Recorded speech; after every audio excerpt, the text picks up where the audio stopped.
Did it do what? Excuse me? I don't know. I don't remember that. Well, they kept asking me to.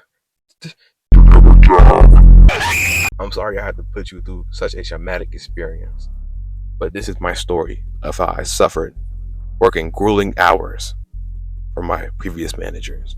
At a young age, I was doing neighborhood jobs like washing cars, raking leaves, mowing grass, stuff like that. But the only two actual jobs I had were working at Cookout and Five Below. Cookout was the worst. For a 15-year-old with anxiety, it was terrible. My main problem was trying to be perfect, but not going fast enough. And when I was moving fast enough, I messed up the order. And my coworkers who've been working there for like 10 years were growing and moaning about how I was the worst patty maker in the multiverse. King guy, just read the order, bruh. Why don't you read the order, bruh? We're all gonna die if we don't get this right. But sometimes it wouldn't even be my fault. Like some old lady will walk in and ask me for that one bubble bass order. Like, I'm not making you a quadruple quarter pounder with extra nacho cheese sauce and a side of dog fetus. Get out my establishment. But the worst part wasn't even the orders, but the fear I would feel while I was going to work. I would look at the schedule and saw that I was working the next day. My heart would drop and I just start crapping my pants. Let me know if y'all had job anxiety too. I can't be the only one, right? And I didn't forget the monstrosities y'all disgusting people would leave in the bathrooms. You be seeing some world record poops in them bathrooms, let me tell you. These fast food places must be giving y'all one for all the way y'all be blowing up them toilets. We had to put up a do not enter sign because someone pissed all over the floor and clogged the freaking toilets. You must have had infinite ammo, bro. That is impressive. And obviously the woman working there wouldn't be cleaning it up because they didn't know how to. But you knew how to slack off on your phone and maybe make do quesadillas. Right.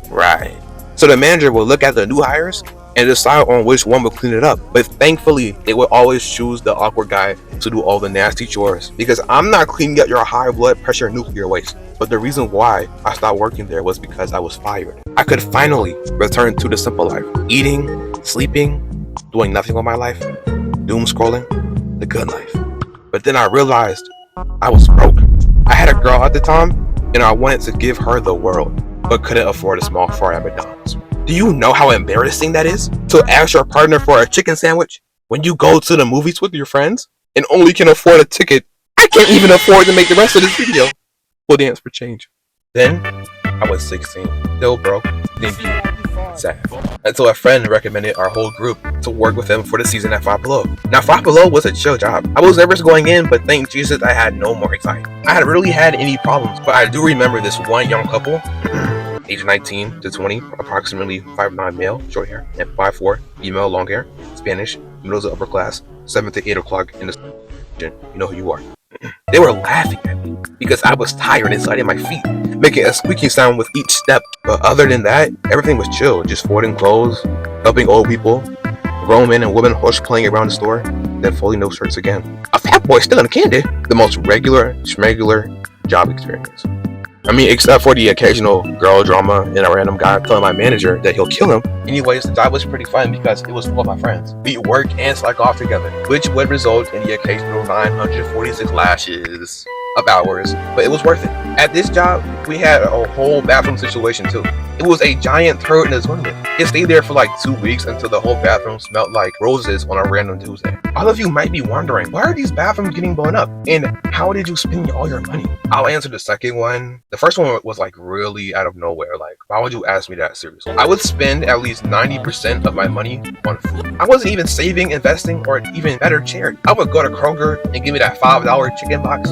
No, it wasn't a meal. Just 5 pieces of chicken. And I dipped back to Five Below and give me some Oreos. But no wonder I was fat. And on one fateful day, I remember going to work with barbecue chicken instead of plain fry. I was going to devour that thing. It looked so good. And then the bottom of the box ripped open. I was pissed because $5 on food was gone. I still have the picture. I want to pop it up right now. But life has its ups and downs. And we can't really choose to live without working. Because if we could, 100% of us wouldn't. Working isn't just for money, but it provides some with purpose. I hope that all of you in the future have fulfilling careers, your choice. And in conclusion, my